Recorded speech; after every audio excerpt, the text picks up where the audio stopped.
Nouvelle vidéo, nouveau soleil bleu, électricité dans le camion. Bon, pour ce faire, j'ai quand même demandé l'avis à un ami.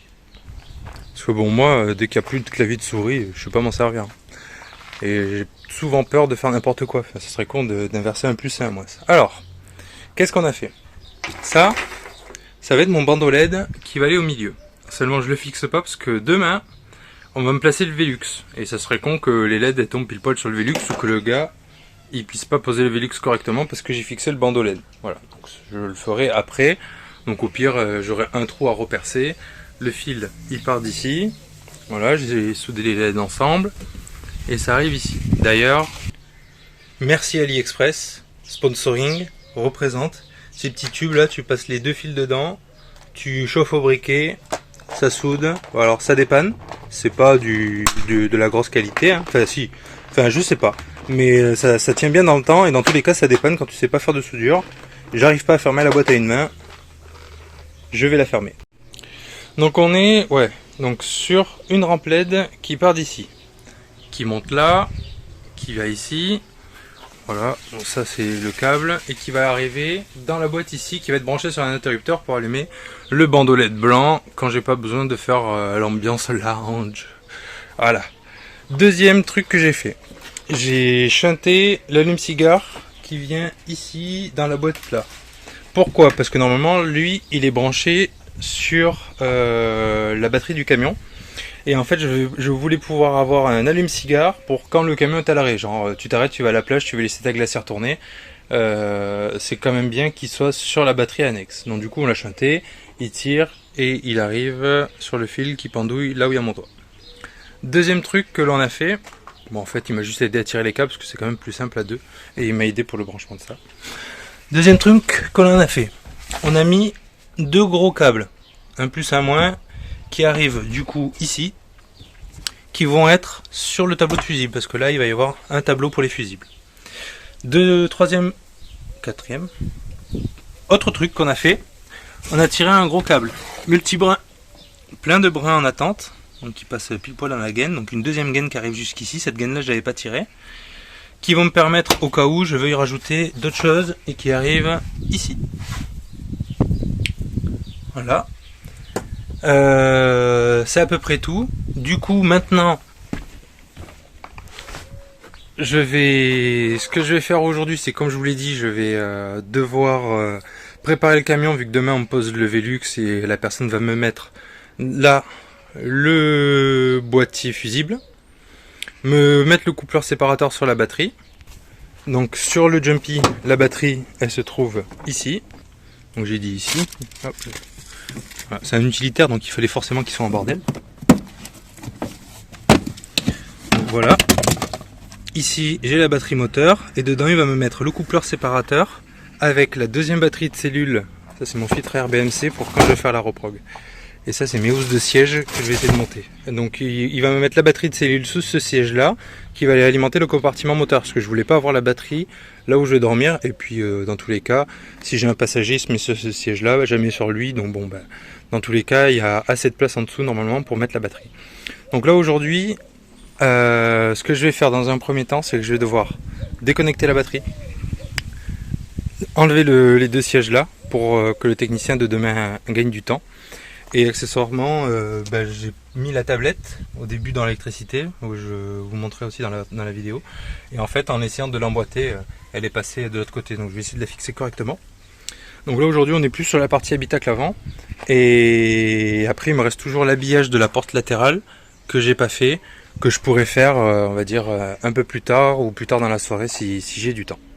C'est parti du coup. Bon, aujourd'hui c'est le grand jour. C'est le jour où on va chez Norban Accessoires au Cress, à côté de Montpellier, pour aller faire poser le Velux et la grille de ventilation, la batterie de cellule et je suis en train de m'attacher en même temps, je suis à l'arrêt, et dans le Jumpy. Donc souvenir de la dernière vidéo, j'ai démonté tout le siège, j'aurais laissé la dock technique au cas où. Et je vais voir en fait ce qu'ils vont nous faire dans le camion, sachant que là on est à une semaine des vacances, donc c'est un bon test quand même, une semaine avant. Allez, c'est parti. On revient de chez Norban Accessoires du coup pour le placement du lanterneau avec le ventilateur et le branchement de la batterie cellule. Je vais vous présenter tout ça de suite. Donc premièrement, ce qu'ils m'ont fait, c'est que sur la batterie du camion, qui se trouve ici sur le Jumpy, donc c'est très accessible, ils m'ont mis un fusible 50 ampères avec la connectique ici. Hop. Après, sous le siège, ils m'ont fixé la batterie de cellule. Alors on la voit pas très bien, mais elle est ici, avec des sangles, pour pas qu'elle bouge. Derrière ici, derrière les sièges, j'ai une ligne qui a été tirée et qui sort ici. La gaine noire. De là, sort, arrive ici, deux connecteurs, comme sur la batterie, un plus et un moins, ça va être des connecteurs de batterie. Comme ça, je peux brancher en direct mes appareils. Cette ligne est sécurisée par un autre fusible de 50 ampères et ensuite on part sur les câbles bleus et noirs qui vont alimenter mon boîtier qui est ici. Comme vous pouvez le voir, il est alimenté et il me donne la tension de ma batterie ainsi que le 12 volts, donc ça c'est un allume 6 quarts, et ça ce sont deux ports USB. Les autres interrupteurs vont me servir à commander tout le reste qu'il y a dans mon camion. En parallèle de ça, ils m'ont fixé un lanterneau, donc c'est un Velux, hein, qui se commande comme ça. Alors, instant démo, j'appuie sur Power, voilà, donc je peux augmenter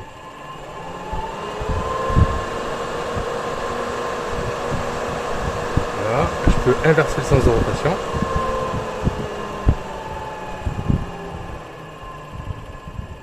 pour le faire tourner dans l'autre sens. Il peut s'ouvrir comme ça. Donc bien sûr, si tu tournes le ventilateur, tu ouvres le Velux. Et il a un store occultant pour pouvoir dormir. Le top, non? Bon, tout ça, ça n'a pas de sens si tu n'as pas d'aération. Donc pour ce faire, ils m'ont fixé une grille de ventilation dans la porte arrière. La voilà. Donc elle est ici et elle permet du coup de créer un flux d'air. Vestige de Jumpy, parce que ça c'est la découpe. Donc on peut voir quoi, la découpe est très propre. Là aujourd'hui, quand j'ouvre ma porte latérale, en fait on tombe là-dessus. Donc en fait ce qu'il faut que je fasse, c'est un encastre pour que la grille qui tombe ici puisse du coup bien ventiler. L'avantage d'avoir les ailettes vers le bas, sur cette grille là, c'est que du coup quand tu roules, l'eau ne rentre pas. Et bien entendu, aussi, le Velux a été étanchéifié. Hop, et scellé de manière à ce qu'il ne s'envole pas sur l'autoroute. C'est pour ça que j'ai décidé de ne pas le faire moi-même. C'est à peu près tout pour à peu près tout. C'est ce qui a été fait. Alors là on voit du coup la différence entre le plafond et l'isolation. Donc maintenant on va faire un coffrage pour bien habiller tout ça et faire quelque chose de cool. Voilà. Mais avant de faire de la finition, parce que là globalement c'est fonctionnel, on va terminer la lumière, parce que là du coup je suis dans le noir.